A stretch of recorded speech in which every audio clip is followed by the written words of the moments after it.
Hey guys, how are you friends? So today we are gonna see what if Naruto is cold to everyone except Temari movie. Temari was back in the hidden sand village and was cloud watching. Now normally she didn't do this, but since the attack on the hidden leaf village she had gained an infatuation with a boy. Anyone who looked at her behavior knew it, but they guessed it was the one she fought in the Chunin exam, Shikamaru, but they'd be wrong. Gaara was the only one who knew for sure, and only because he read her diary. Naruto Uzumaki, he murmured to himself, yeah, I'd better not break her heart. Gaara knew that Naruto was a good guy, after all he managed to save Gaara from himself. Temari suddenly jumped when a sand anbu appeared right above of her. Temari, the council wishes to see you. Me? What for? It normally was unusual that the council would call on a genin, but she was the daughter of the now late Kazekage. I was only told to retrieve you, so come with me, but as the anbu reached for her, Gaara's sand encased his arm and he looked to the assailant. Do not touch her. Gaara spoke in almost a whisper to show that he was serious. I will escort her, and with that he released the anbu, and the anbu, not ready to die, retreated. Temari was smiling at her little brother. She couldn't help but feel happy he hadn't killed anything in a while, and also had become very protective of her and Kankuro. As the three walked through the halls they could feel the air get more and more intense, as if a death sentence was being issued. Do you guys feel that? Kankuro said as the air gave the dreaded feel like when Gaara released his demon. Yeah, came Gaara's monotone. As bad as it felt for the other two, all Temari could do was gulp, because she knew whatever the council wanted it had to with her. It only got worse when they entered. All the councillors themselves looked nervous. At the center of the table was the temporary head councillor acting as a substitute for the Kazekage. He was by far the oldest, still fairly tall. He was bald, but his beard reached the floor, even when standing, and his voice still held power, despite the deception the years have had on him. Temari, daughter of the Kazekage, do you know why we called you? His booming voice demanded. She simply shook her head. We have called you in regard to the state of Suna. After the discovery of the late Kazekage, we tried to re-establish the alliance between us and Konoha, with their lack of a Hokage and our lack of a Kazekage. They refused on answering until they appointed a new Hokage, or at least until we sent a different sort of treaty to their council. What do you mean, head counselor? Temari felt something bad was coming, but she knew it might just be superstition from her years of ninja training. First, there is more to discusses. Do you remember your report on a Naruto Uzumaki? At this, Temari nodded. I've had my personal research team look into him. At the Konoha Academy he scored the lowest in everything up to the graduation exam. Temari's eye began to twitch. How could he use Jonin level jutsu when he couldn't even use academy level ones? But it stands to reason that this was caused by him being a Jinchuriki as well. Everyone's eye shot to the head counselor. But head counselor, if he too is a Jinchuriki, why did you? Spoke one of the other older men in complete confusion. The head counselor put his hand up to silence him fears still more. After everyone was quiet again he continued. He was assigned to train under the copy ninja Kakashi. Everyone's eyes widened at this, and the toad sage Jiraiya has taken him as a disciple. At this point the counselors were starting to sweat, and based on Temari's description on the toad he summoned during his battle with Gaara, it was the Chief Toad. At this point the others began to tremble. Temari was beginning to fear where this was going. She feared that this was the beginning of an assassination mission. The last report even said Hess learned the fourth Hokage's legacy. The council looked at him with wide eyes. Yes, he learned the Rasengan and has found and earned the respect of their new Hokage, Tsunade of the legendary three. She has even given him the first Hokage's necklace. From this information it's quite possible we could have a second yellow flash of Konoha on our hands. Everyone was stunned. Now Temari, your mission is a triple S rank. She wanted to cry, she knew it. She and her brother were going to kill him before he could become the next yellow flash. After clamping her eyes shut and kept telling herself she wasn't going to do it, she couldn't do it, is to marry and have children with Naruto Uzumaki. The emotions in the room were all over the map, ranging from pure fear from Kankuro to an unbelievable ease from Gaara, a sense of pity from the Anbu who heard the rumor of her and the boy from the Nara clan, and of course the dread of the council. How could they not be dreading her response? She herself was pretty strong, Kankuro was no pushover, and of course Gaara. His sudden change was no secret. After all, he put 12 Anbu in the hospital the day they got back. When one of the Anbu called Temari a failure for not being able to keep Gaara under control, when was asked why he said, I will not tolerate someone insulting my family, so if she got upset things would get ugly. Temari though was trying to piece things together in her head. Marry Naruto Uzumaki, not that I complaining, but the way they went on about how Hess developed and what he could be like in a few years, it sounded like they wanted me to kill him. As she looked into space and the council began squirming in their seats because they could tell what she was thinking, but Gaara did, and he was wearing an ever so slight smile. Temari was rerunning the moment she fell in love with him in her head. Granted it wasn't the most graceful finishing blow, but the headbutt he gave Gaara only showed just how powerful his dedication and willpower were. The council froze as they saw a smile beginning to form on her. They thought for sure that she was ready to have Gaara and Kankuro help her paint the walls with their blood for having her assigned to this mission. I Tamari Sunagakure accept this mission and will perform to the best of my ability. To say that Kankuro and the council were surprised would the understatement of the century, with eyes as wide as dinner plates and jaws hitting the floor at the way she looked so happy. Tamari. You don't have to do this if don't want to, and as she was going to off on some sprawl about her duty as a ninja, Gara butted in with a simple I approve in his monotone. Tamari was thanking him in her mind at this simple gesture, but Kankuro. Gara. Why would you approve of this but before he could finish his thought, Gara said his reason as to why. She has a crush on him. Everyone looked at the sand controller, not being able to believe it. What makes you think that, Gara? Tamari asked with a tomato blush. I read it in that handwritten book that you keep under your pillow. At that, Temari had an expression not unlike that which the counselors wore not but 5 minutes ago, and all was silent for about 30 seconds before Temari yelled at the top of her lungs. You read my diary? Now had Gara been raised normally, he would not have asked what seems like a dumb question. What's a diary? It took Kankuro all his willpower not to laugh, while Temari and the council had sweat dropped at this, but Temari just sighed and decided to tell him later. Any details I need to know? The head counselor stood and began a rundown of what was to be done before her trip. You leave in 2 days, Kankuro will be copying the family scrolls for you, while Gara will be helping prepare a banquet for you, that is to double as your wedding shower. When you arrive at Konoha, introduce yourself to the new Hokage, that is all, dismissed. And with that the council left very confused as to what had just happened. The Sand siblings all went to do what they needed to. Temari headed to her room to pack, and her sensei Baki was there waiting. I'm going to help you pack was all he said, and 3 hours of uncomfortable silence later they were done. Then Kankuro came by and gave her several scrolls, then she went out.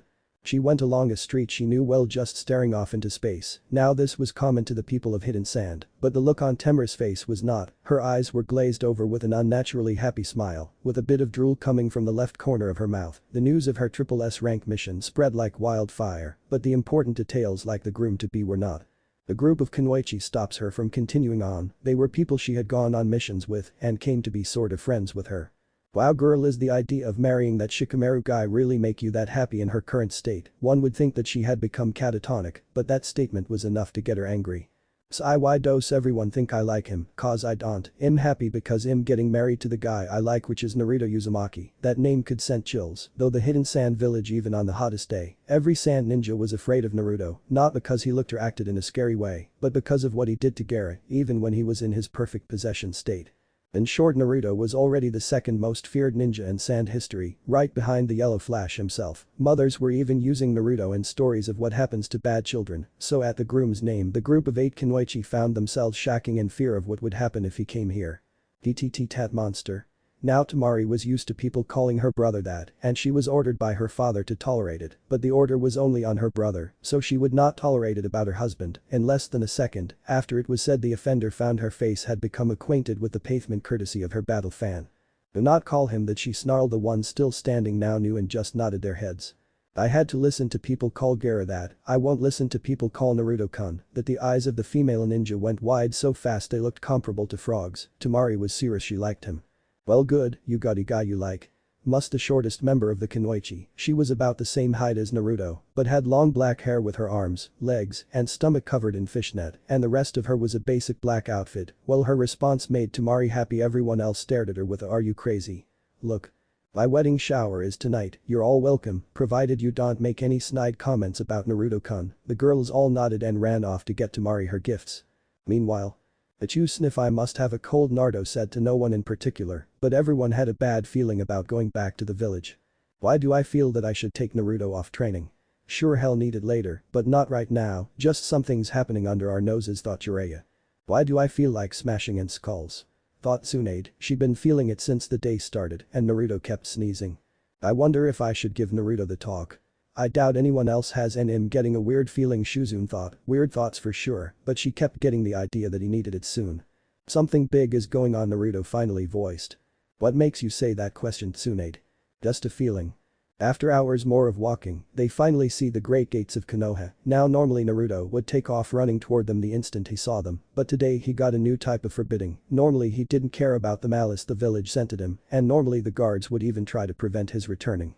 The day though would far from normal for Naruto. As soon as they neared the gate, he readied himself for the usual attack, but when it didn't happen, his first thought was it was because of Jiraiya and Tsunade were with him, but then he saw their smiles directed at him. The smiles weren't warm and compassionate, no, they were just as venomous as their angry glares.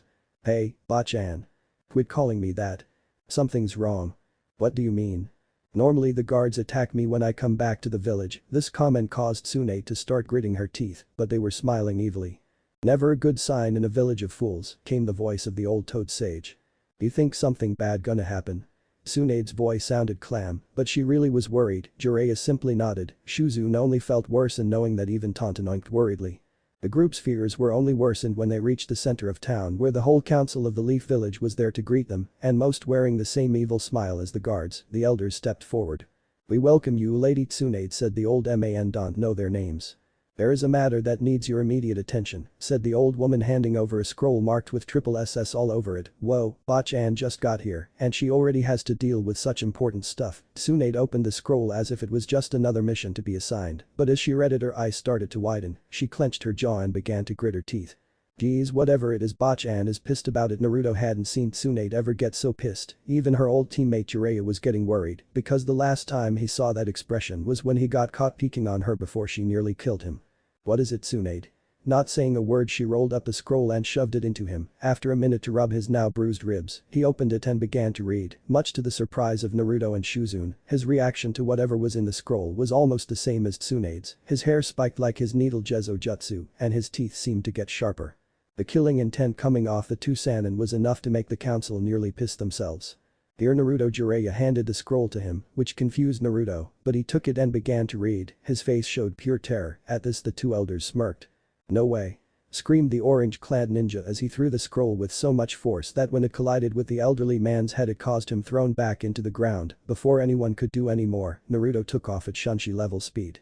The council members who voted to force this arrangement were about to go after Naruto until they heard the head of the Nara clan tell Tsunade how each person voted. They looked to their fifth Hokage, and she was wearing an evil grin and cracking her knuckles. They all called to Jiraiya for help. Hey Tsunade, go easy. This caused her to give him her evil glare and the council to sigh until he finished his sentence. Because I want to wipe the floor with their faces, he said, cracking his own knuckles. That day was forever known as the cry of 1,000 tortured souls. The two Sannin were walking toward Naruto's house knowing he probably locked himself inside, but on the way Jiraiya began to really think things over and sighed when he came to a very hard decision. Tsunade, we should have Naruto at least consider the offer. She turned her head towards him so fast if she didn't stop the movement she would have looked like she was trying to be an owl. What? Think about it, I've told you about the kid's love life. Yeah, you did. He likes a girl named Sakura. So why should he consider it? Even after he saved her from the Shukaku, she believed it was Sasuke who saved her. She was about to argue but was cut off. She always hits when he tries to be nice to her, which is all the time. She calls him names and is obsessed with the last Uchiha, so no matter what he does she has not and will not give him the love he wants. Hell. The love he deserves. Tsunade fell silent. If all that was true then Naruto really should at least consider it, she thought for a while longer while they walked. Hey Jiraiya. Yes. What do you think of a vacation? Yes, one day here and you already want a vacation. Not me, you perverted baka. Naruto, this only got a raised eyebrow from Jiraiya. If has to consider this seriously, hell need to free of any distraction or the influence of the villagers. Jiraiya nodded his agreement. When they finally arrived, they snuck in knowing Naruto was probably scared shitless by the idea of the marriage to Temari, but packing to run away was overkill. Naruto, now planning to run away, would normally piss off most of the people he knew. He slowly began to turn around, thinking it was Sakura planning to slug him for trying to ruin her chance to get his offer back. He was strangely relieved to his Bachan. Listen, I understand you being scared at the council trying to force this on you, but Jiraiya and I have decided that you should take some time and consider this. What? Naruto, please calm yourself and listen. Naruto did as he was asked to before Tsunade continued. I've heard all about Sakura and everything you always overlook in your infatuation with her. Naruto scrunched up his face in anger. How she hits you over nothing, calls you names, her obsession with the Uchiha kid, her lack of gratitude for when you saved her life, and her refusal of your love for her. You more than earned it. At this point you deserve it. Naruto was now staring out into space at the speech. Well, good thing you're packing, y'all be gone for 2 weeks. She put 2 of her fingers up for added effect. What? Tsunade sighed at this. I'm giving you a 2-week vacation starting tomorrow, and here. She then hands him a pile of bills. What's this for? For the money me and Jiraiya took from you and a lot more, because if you decide to take the mission I want you to get her a gift. Naruto nodded. Hey Tsunade Nisan. Tsunade snapped in his direction with a loving gaze. Yes. So could I leave tonight? Her smile faltered but nodded. 15 minutes later. Konoha Gates. Naruto gave his surrogate mother and sister a hug each, as well had the normal spat with his surrogate grandfather, then walked off. What's wrong, Tsunade? You should know better than anyone, you old perv. The three members of Naruto's family stood there for a while longer before turning into the village. Hey Tsunade. Yes. Want to make some hell for the assholes. Tsunade smiled knowing what Jiraiya had planned. Back to Naruto. Sai, what did I see in Sakura? I mean, how did manage not to see all that for so long? How could I be even that stupid? Because right before the emo team showed up she was the first to show you friendship and you just clung to it. What? That's it. Yep, sorry. It's not your fault, I was being stupid, everyone wants the stupid Uchiha just because of a bloodline. Want me to give you a bloodline? You can do that. Naruto was glad that he learned to speak in his head cause if anyone had walked past him they would think he was nuts. Yeah, you see, I feel kind of bad for you, so it'll give one better than the Uchiha, it'll be ready by tomorrow. Anything I should know? Yeah, since I'm giving you a bloodline I have to remake your entire body from scratch. Huh? Basically I'm tearing you apart on a genetic level, something even your Hokage couldn't do. Will it hurt? No. How can I trust you? 2 reasons, 1. Demons can't lie, and 2. I've already started. Wow, anything else? Your hair will be longer and your eye will be pure blue. Why's that? Because you were basically being born again and the eyes is Bekasu, you need a sign of your new bloodline. Cool, thanks. No problem. Oh, and I think you should marry the other girl. Naruto stopped in the middle of the road and thought about, surprise, surprise, Sakura. Okay, the Kyuubi smiled knowing that this was going to be end result anyway from the way the pink-haired bitch acted. Naruto starting at running at full speed to his destination, the land of waves. He felt something new, he didn't know what, but he kept going. After all, he had to think of a gift for his new girl. The next morning, land of waves. Naruto had fallen asleep in the woods and woke up early to discover his hair had changed. It was still spiky on top, but the sides and back reached his upper back. It was a strange cross between his father's and mother's hairstyle, but still pulled it off. His eyes pupils were all deep shiny blue. He looked at the bridge, remembering just about 2 months ago the bridge was just finished. He looked up and saw the name, and his smile softened, and he continued on toward the town. Hey Kyuubi, what's my bloodline? No name for it, but I gave you the special abilities of the first and second Hokages. Naruto froze. The first and second, he couldn't believe it, higher natural healing and much larger reserves of chakra. All that? Consider it an apology for your life and a wedding gift. Thanks, the fox smiled warmly, though no one could see it. Naruto arrived in the village and began to snicker at the sight before him. All the children had styles like him, Sasuke or Sakura. Many girls had put pink strips in their hair. One child noticed the new arrival and looking very close saw his whisker marks were real. Naruto's back. In the blink of an eye he was surrounded by kids all cheering to see the village hero, but someone pointed out the changes. Hey Naruto, why do you look so different? Oh, it my bloodline, several of they started to oh and awe. What's a do is as good as Sasuke's. That made Naruto absolutely pissed. It's always about Sasuke, he'll show them. Better. Naruto then walked out onto the lake that surrounded the village and making one hand sign, a tree standing over 30 feet tall emerged in just 1 minute. This sent waves of astonishment, though not only the kids but the adults who had gathered. After reaching the shore again, Naruto threw a kunai with 3 explosive tags on it. When it made contact the kunai caused a massive explosion. When the dust settled, it reveled. The tree didn't even have a scratch on it, once again causing great shock to the people. Then suddenly turning around gathered water around his arm without using any hand signs and preformed the second Hokage's legendary move, hardened water drill, reducing the tree to nothing but slivers of wood. The village stared at the orange-clad hero who was more powerful than ever. Is that really you, Naruto? Asked a little voice that Naruto to be Inari, Tazuna. Yo, Inari, been a while, how things been? Inari said nothing and continued to stare at his hero. Tazuna walks up with his usual stoic expression. Hey kid, things been going great for the village, but what are you doing here? I'm on a mandatory vacation before I take up a triple S rank mission for my village. Tazuna's expression was priceless to Naruto as his jaw dropped and his eyes went wide and sweat began to pour from his temples. His reaction was understandable, given that the Land of Waves mission was classified as an A rank, but now at triple S, the very idea of that scared the hell out of him.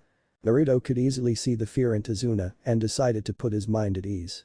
Don't worry, it's not really dangerous, just important. What could be that important? The Hidden Leaf and Hidden Sand are trying for an alliance, but the councils of the 2 villages have agreed that a political marriage would make the alliance much stronger. After revealing his next mission, several of the village girls began to complain. Naruto, you're getting married, shouted one girl, while another called. That's no fair, I wanted to marry Naruto. Several other similar cries made Naruto give a small smile. I never would have guessed that it'd be popular with girls of any village, even if they're just kids. Pervy Sage would have a field day if he learned of this. Hey Tazuna. Do you any good weapon makers? Yeah, why? I've decided even if this marriage is being forced on us, the least I can do for her is treat it like a real one." All of the adults in the village smiled at the 13-year-old ninja. He was being serious to a girl he was being forced to marry. That sort of commitment was rare these days, so they could only hold more respect for his decision. This way, and the two of them walked off to find the smith. On the simple lake of Inaris house stood about 100 Naruto stood. Since his arrival he immersed himself in training, while his 100 or so clones did several chakra control exercises, water walking, on water meditating, needle spinning, leaf concentration, etc. The real one stood off to the side holding a Rasengan in each of his hands. With his eyes closed he looked calm and collected, but on the inside he was getting very excited about returning. He was sure no one could recognize him by anything except his chakra. Naruto now standing a couple of inches taller with shoulder-length hair and brand new cloths. He wore a long dark orange outfit, Gaara's from Shippuden part except dark orange, and over it a jacket like the fourth Hokage's, but black with light blue flames at the bottom, and a mask like Cactus. Suddenly his eyes snapped open. Naruto hadn't completely left the village as he left a clone behind, just in case something bad happened. The clone had just dispersed, and Naruto was given the knowledge that almost all the Jounin had left the village and they were under attack.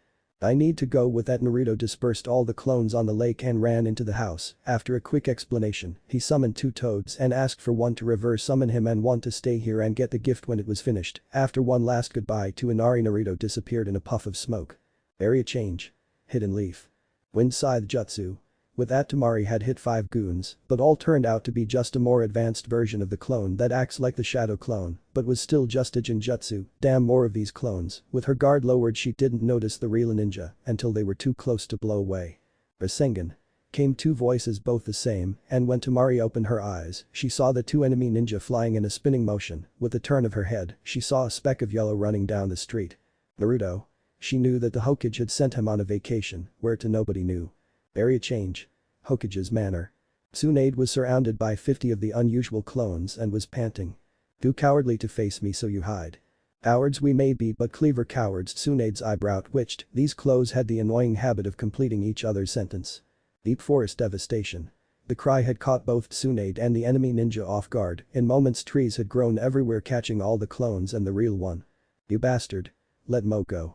Naruto walked slowly toward the nin while charging a Rasengan in his right hand, and with a look that promised much pain he told the enemy.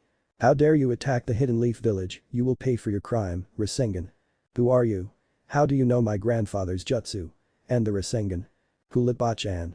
Tsunade's eye once again began to twitch. "Hey. No one calls me Bachan, expect, Naruto." After Naruto nodded, Tsunade's jaw had practically fell off her face. "What happened? You look different." Naruto gave her a double-eye smile. "Let's talk in your office. After all, what I have to say is S-rank censored." Tsunade nodded her understanding and got up. After entering Tsunade's office, she put security seals and sat down ready to hear Naruto's explanation. "Well, after I left I thought about what you said and decided that you are right and moved on. The Kyuubi gave me a bloodline. I've decided to marry Temari, but I want to wait until her gift is ready." Tsunade sat and listened carefully, but was a little wary of the idea of Naruto having a bloodline. "Naruto, when did you get this bloodline?" "Before I got to my Vactane spot." "Why?" "Sigh, then news of your bloodline must have reached the council by now." "I see." Area change. Konoha council room. "The demon brat has gained a bloodline ability," shouted a worried civilian member. "What should we do about him? He's now more dangerous than ever," shouted another. All of the civilians were worried, but all of the shinobi were thinking of how to use this as an advantage over other villages, and it was Danzo who finally called out an idea. "I believe we should put the Clan Restoration Act into play." This enraged the civilian members. "What? How can you suggest such a thing, Danzo? The boy has strong loyalty to this village, and according to what my informates told me, there's a reason that keeps calling the Hokage Bachan, as his bloodline gives him the well-known wood-style jutsu." After some murmuring, one called for a vote and they began their decision. Clan Restoration Act backfire. Naruto was in a bad mood. First he had to return early, then there was the commotion in Tsunade's office, and now a summons from the Leaf's council. Flashback jutsu. "Lady Tsunade, did you hear there's some guy who not registered in our archives was still wearing our symbol?" The pink hair annoyance was silenced by the sight of the ninja that now had half of Konoha worried. "What's he doing here? He is 1 hours, his profile just hasn't been updated." Yet this caused a look of understanding to come from both Sakura and Ino, who was right behind her pink-haired companion. They both took the time to take in his features, and they both found themselves drooling. Tsunade though thought he looked like an odd cross between Kakashi and a shorter-haired version of Jiraiya. After a couple of once-overs by Ino, she decided to put on the charm. Hey there hot stuff, Ino said as she walked up to Naruto swaying her hips in the most seductively as she could. How would like to go out sometime. Naruto though he looked stoic on the outside on the inside he was rolling around laughing at her antics, but then he thought of something he thought would be funny. Sorry I'm engaged the young blonde looked crushed ain't that Tsuna di Haime, and with turn and a wink, the two girls looked they had walked in on the most disgusting thing in the world, and the two actually fainted when the old drunk retuned the wink, the two proceeded to burst out laughing. That was a good one Giki. Thanks Botch and then out of nowhere an Anbu appeared. You have been summoned to the council and with that he left. Flashback end. He had a fair idea what they wanted, they probably wanted him and Temari to start fucking like rabbits and then use their children as human weapons, not on his watch. After tearing into the room looking pissed as all hell he just got to his point. What the fuck do you people want? This had greatly angered many on the civilian council, while the ninja clan heads found it amusing. Lord Senju please lower your voice that caused confusion for both Naruto and Tsunade. I'm not of the Senju clan. Yelled an annoyed Naruto. Actually you are, as your ability to use the wood release style proves your relation to Tsunade, making you the heir of the Senju line. Naruto was about to retort when a bodiless voice interrupted. That's not all. In a poof of smoke stood Jiraiya Hess also the son of Minato Namikaze, the fourth Hokage and the son of Uzumaki Kushina the princess of Whirlpool, and if he can indeed use the first Hokage's jutsu, then Hess the heir of 3 clans at this point the civilian council was smirking. With him not only being the last of the Namikaze who by itself was reason for Kra but 2 other clans and has a bloodline. Now the Naruto-sama, as are the last of 2 clans and the heir and last for the Senju, you are to take multiple wives. I refuse was Naruto's simple reply. You have no choice is the matter this is the council where everyone voted in favor it. What? Bachan help me here will you? After an aspirating sigh Tsunade replied, sorry Naruto, I still about a week before I'm going to be officially sworn in as Hokage, so until then I have no say Naruto looked almost ill, then she even continued, even if I did have a say in this I would be for it. Bachan. Listen Naruto, before this I was the last Senju, and I can't have children anymore, so someone needs to bring back the Senju and Yaour, the only option Naruto sighed and nodded in defeat. You will be required to have no less than 5 wives, and they can be civilian or ninja, it's your choice. Now you are also to be given your family estate and scrolls and 3 seats on the council, and anything else that you are entitled to.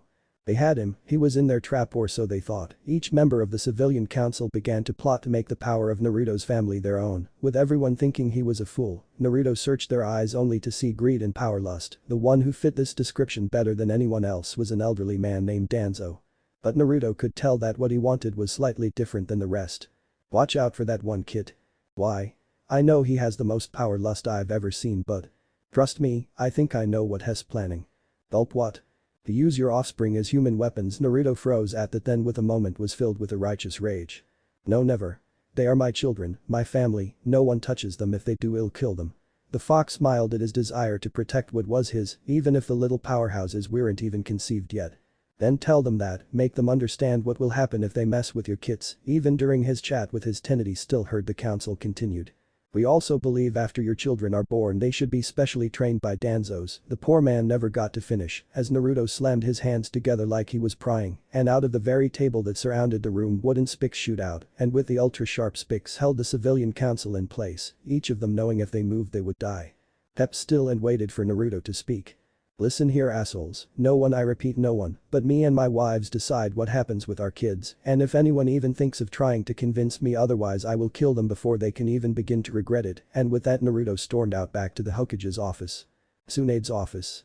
Naruto had pulled out one of Tsunade's hidden sake bottles and took a large gulp as the two Sannin walked in, not in the least surprised. You okay, kid? Asked a toad sage. I guess, Kyuubi said the crippled guy looked like he was planning something for my kids, not gonna happen. The two old ninja couldn't help but smile. Naruto about earlier Naruto raised his hand to hold her. I understand Bachan, if there no Senju left those bastards would use everything of the Senjus to help themselves. Then Temari entered having heard word of Naruto's changes and his being given the enjoyment of the Kra and needed to talk to him. Naruto. Naruto showed his head toward the semi-soft voice and saw his first of his future bride standing in the doorway. Hey Temari, I guess we need to talk. Temari nodded and walked over, took a seat and told about his trip, his new bloodline and what he gathered about the council. I see things have gotten hard huh? What's your plan? She wondered if he was just gather women to satisfy his primal urges. First him going to get even in a subtle way showing off his most sinister smirk, they will get nothing from us, boss CHAN1. Yeah. Can you move all my money to an account only I can access? Of course, do you know how much your parents left? Know how much? 80 of the leaf's total treasury and stocks belongs to you. The only knowledge of this is a account book to monitor to make sure your money wasn't being embezzled. Bet those fools thought they could keep bleeding you dry by using it for themselves. Well, not any more. Naruto was in plain shock by how much money he had, as was Temari, her shock from the fact that the hidden leaf, the wealthiest of the 5 great nations, was 80% Naruto's. One more thing, Bachan. Yes. Could you give me sand and traveling rights? Why? The council never said I could only marry women of Konoha. Everyone in the Hokage's room gained a satisfied smirk, knowing that they were going to cause a lot of problems. Alright, I'll give you and whatever brats you will eventually have sand and traveling rights and access to the Hokage's and Jonin's vaults. To Naruto, that was all he needed to really start a ruckus in the hidden leaf. As Naruto and Temari started to leave, Tsunade threw a map at Naruto. Your new home is marked on that map, the seal will only open for you, and even the compound walls have protection seals to stop intruders. Enjoy. The walk to their new home was quite the whole way, but this because Naruto was talking with Kyuubi. Any ideas of where to look for good wife material? There are 2 or 3 here. Anyone I know? Of course, the first you are obligated to. Huh? Sai Hinata Hyuga, you know, always blushes at anything you do, stutters, passes out when you come within 5 feet. You nuts? Huh? Chess from a noble clan her father would never allow it. Yes he would, you're a noble now, he can't tell her to say no, besides you owe it to her, she'd literally die without you. What do you mean?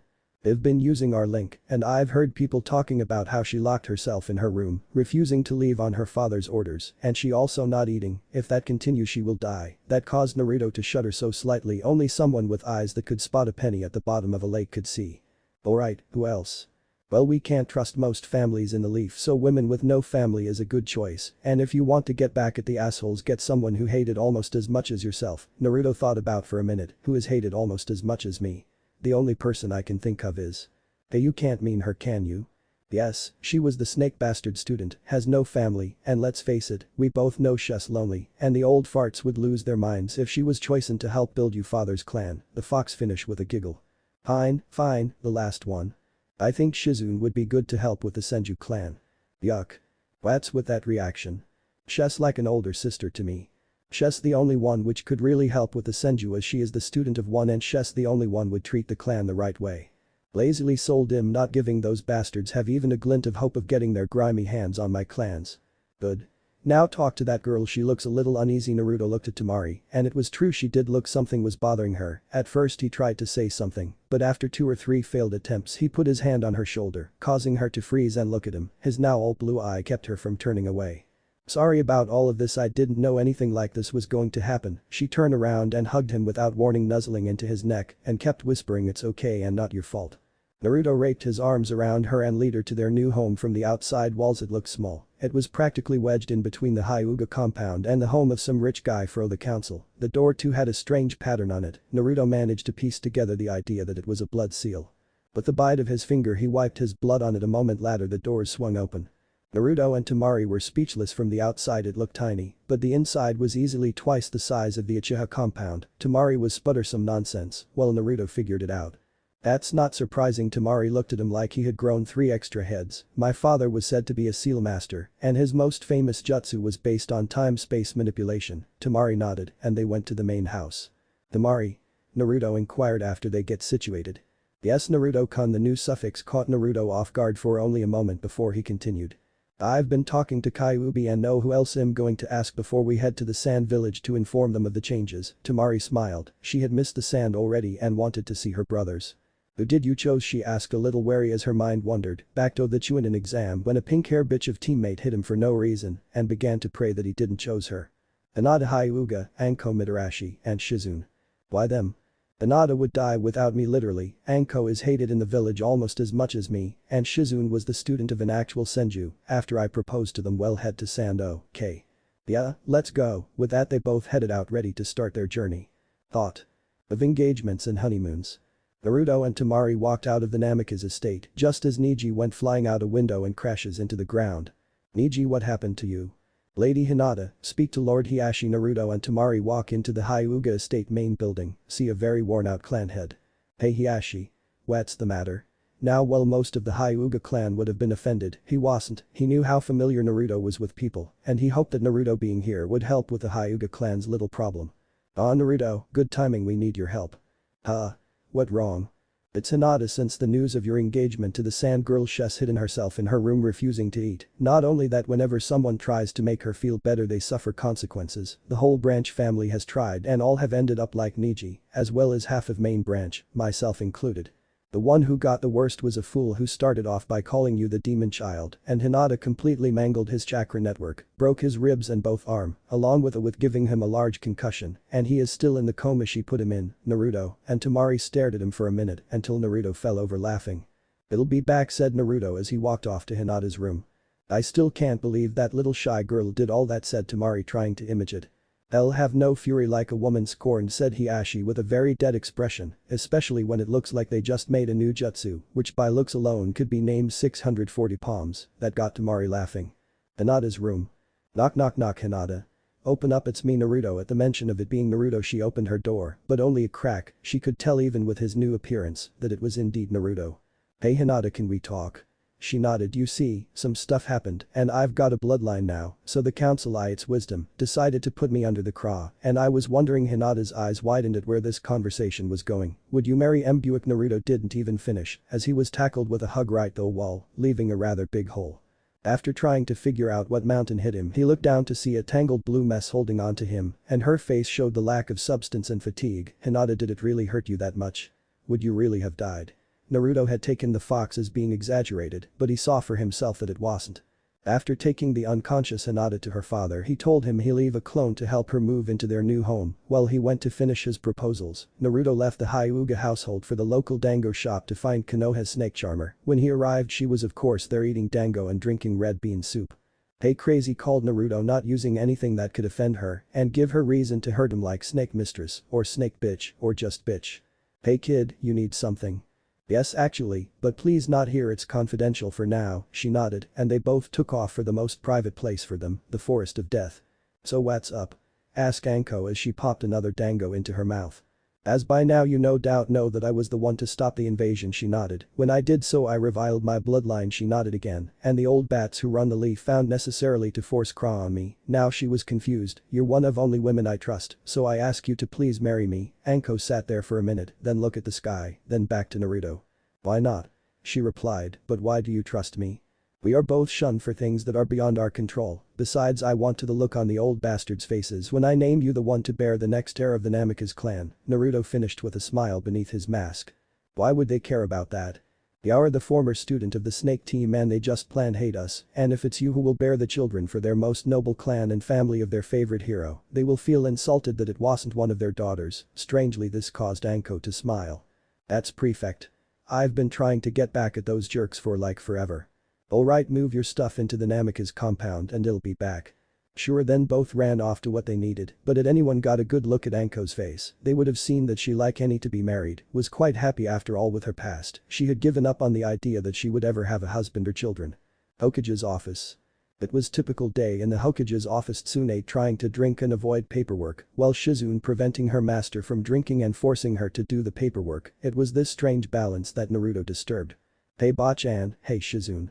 "Hey brat." "Hello Naruto, is there something you need?" "Yeah, Shizune, can I talk to you?" Of course Naruto. After they found an empty room and locked the door, and Naruto took a deep breath to calm himself. "Shizune, did Tsunade inform you of the meeting yesterday?"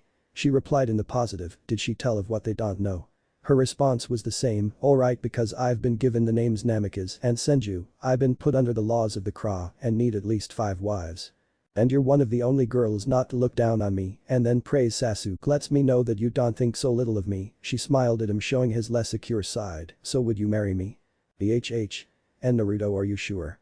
Naruto, not trusting his voice, nodded. Then yes. By this point she had a Hinata blush. "Goo, guess we should tell Tsunade." "No need, I was eavesdropping," called the Hokage as the locked door swung open. She held a bottle of sake and 3 cups. "This calls for a celebration." The 2 victims each gave her a nasty glare. "Lady Tsunade. You should not be listening on other people," yelled a red-faced Shizune. "Why not? I knew what was going on anyway." "How's that?" asked the 2 in sync. "Simple, starts to fill the cups. The list of people who have been nice enough to him to be even considered for marriage is pathetically short." She finished with a sad smile. "But enough of that, let's drink." "Lady Tsunade. Naruto is still too young." Please, he has been an adult since he received the leaf headband, you should know that, so quit stalling, and let's drink. Tsunade already had her cup in the air, and the other two sighed and picked theirs up and did the usual cheers gesture. So brat, who else did you ask? Shizune began to listen herself, quite interested in who her co-wives were. Hinata and Anko, they both nodded, they could see reason to ask each of them. Anko was someone who could relate to Naruto, and Hinata was a kind, caring, and nurturing soul which Naruto needed considering the way he lived his life until recently. Bet ready, Shizune. For what? The trip, our first stop, the hidden sand village, he said while pointing in the direction of said village, earning a chuckle from the other two. Pack up and meet us at the village gate in about an hour. Naruto then ran off to get the others ready. Shizune sighed and went to get ready. It's still going to be a while before Hess completely calm. When you get to the gate, tell Naruto and the others to return to the Hokage mansion. He forgot that we need to reintroduce him to the public first. Yes, Lady Tsunade. Back at the Namikaze compound. The three brides-to-be were getting packed for the trip when Naruto came through the door. Hey, you guys ready?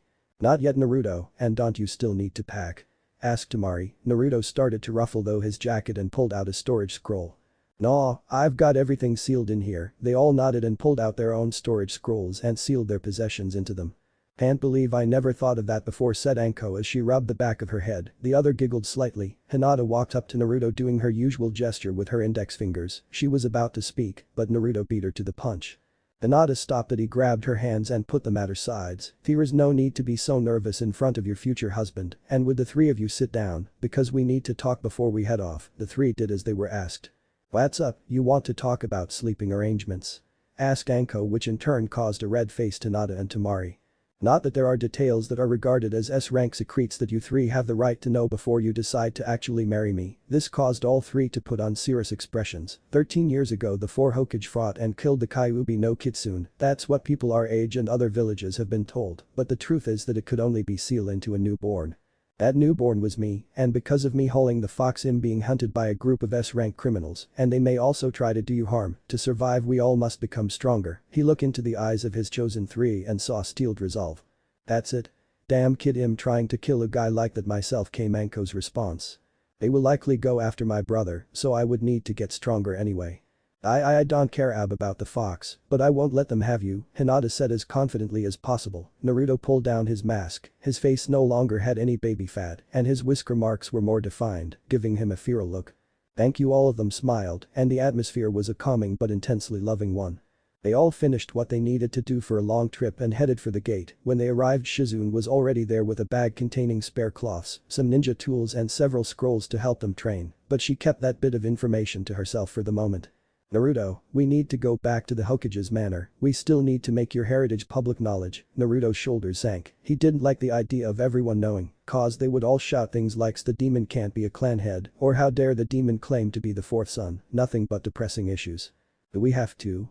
I'd rather not hear the public's thought on that. Shizune sighed. She knew he wouldn't want to have that reviled while he was still here, but this way he could get the benefit of seeing the shock on the people's faces when they learned that Naruto owned almost every shop, restaurant, and the hospital itself, since Naruto's father bought it, so he could legally work the funds as he saw fit. Yes, we do now, come on. She grabbed his hair as she walked by to ensure that he followed. The others followed as well. Meanwhile, on training ground 7. With Kakashi and Sasuke.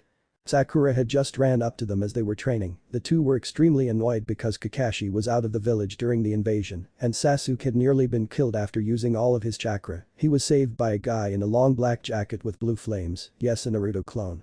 What's the matter, Sakura? The new guy, the one who stopped the invasion, he was flirting with Lady Hokage. So he injured now? No, she flirted back. Kakashi dropped his book. It was an unwritten law, but everyone knew it. Flirt with Tsunade and you die. An ambush appeared out of nowhere and handed Kakashi a scroll, then disappeared. After a minute he shrugged and opened it. What does it say, Kakashi-sensei? Every resident of the Leaf, ninja or not, is to report in front of the Hokage's manor for an important announcement, no exceptions. He shrugged again and walked off for the mentioned location, and the other two followed suit. Outside the Hokage's manor. Everyone in the village had gathered wondering what was going on. Tsunade's inauguration wasn't for another week. The older generations were all hoping the demon child was being thrown out. Then Tsunade and the two old advisors appeared into view. Now I know that you are all wondering why I called you here. I have something important to inform you of. We have found another descendant of the Senju clan, who is also the son of the fourth Hokage and the crown prince of Whirlpool Country. The crowd was stunned. No one voiced it. No one knew that the fourth had a child, much less a wife. Who was a senju and queen of a country, it has been decided that he was to be put under the Clan Restoration Act and to marry no less than 5 wives. The purpose of me calling you today is to introduce him and the wives he has chosen so far. The older Haruna woman began to rub her hand in a very greedy manner. Everyone knew what she was thinking, get Sakura married off to this guy and they'd have all the power anyone could hope to have. The crowd was cheering to meet the son of their hero. They won't be cheering for long, thought Naruto as his head sank. The girl saw this and tried to help him feel better. He tried. He had a reason to be depressed. The people would probably try to have him killed for claiming to be the 4th son. Very well, allow me to introduce Naruto Namikaze Uzumaki Senju and his brides-to-be. As the 5 who were mentioned appeared on the stage, the crowd had gone silent from the mention of Uzumaki. Naruto was in front of Tsunade, no mask, so they could see the evidence of who he was. After a minute, so they could take it in. They were outraged, and as expected the civilians began to call for Naruto's death for the lie that was announced. The riot was soon squashed by Tsunade's booming voice. Any more of that and it'll have you all executed. Silence once again. We have evidence. I was the one to bring Naruto into this world. We also have the blood work and a signed birth certificate from the 4th himself, claiming Naruto to be his son, and as such he has claimed his inheritance. The deeds to almost all the restaurants, all the ninja tool shops, most civilian shops, the hospital, the ninja academy, and all the private possessions of the 3 mentioned clans. Everyone went wide-eyed. Naruto owned the leaf now. He could deny them anything, even things they needed to live. Even though the crowd was silent, a wave of malice could be felt from several senior ninja, one of which was Kakashi. Though he would never say it out loud, he was just as prejudiced and was now going to kill Naruto silently before the people to save them from the demon. He melted into the crowd and hit on the Hokage's tower and charged up a lighting blade without letting anyone sense his chakra. Or so he thought, as Naruto's sharpened senses allowed him to smell Kakashi's chakra build up. As Kakashi charged at speed to make him a blur, Naruto caught the offending hand. This stopped both his attack and his heart in fear. Care to explain your actions, Kakashi? Asked a very angry Hokage. As a demon. He can't be my sensei's son. Naruto then delivered a powerful kick to Kakashi's chest. As he grew a tree in the flight path, Kakashi crashed into it and it grew branches around him, wrapping around every limb and even each finger to ensure that no jutsu could be used. You attacked an heir of my family, said Tsunade with a nasty growl. To attack an heir to a clan is an S-rank crime, and do you know the penalty? Kakashi became pale, then Naruto added his 2 cents.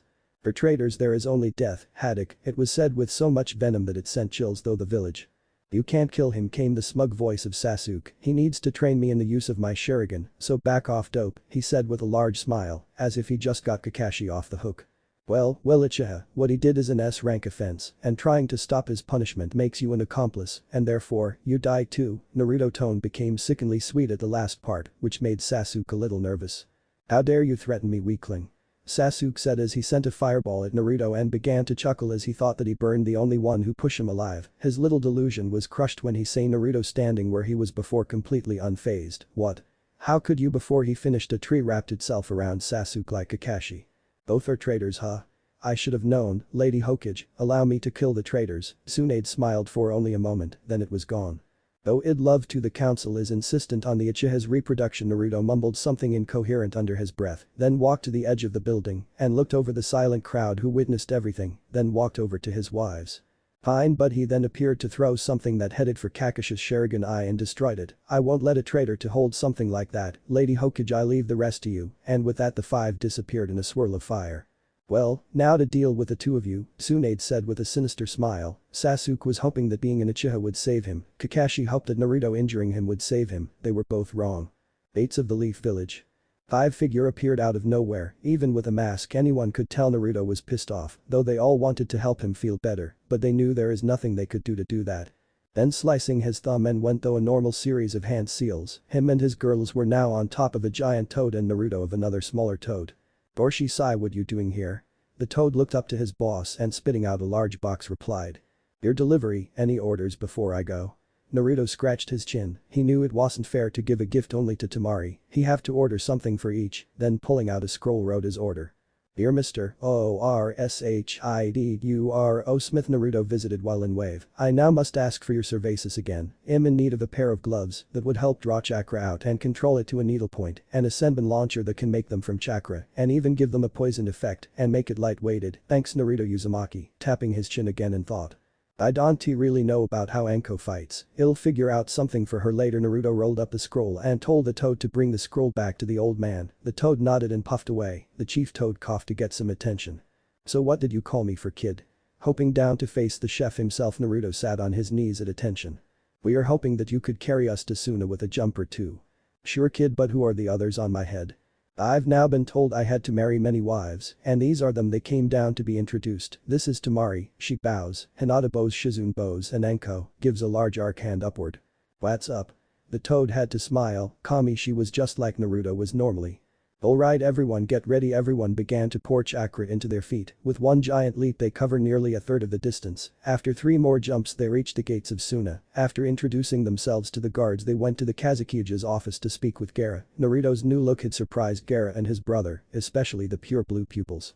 While Gaara was understanding of the situation, Kankuro was furious and tried to attack Naruto, only to be blown clear out of Suna by Temari's fan. After a few good laughs they all headed to the Kagekiya's compound. Naruto and the girls took the largest room and bed, so they could all fit.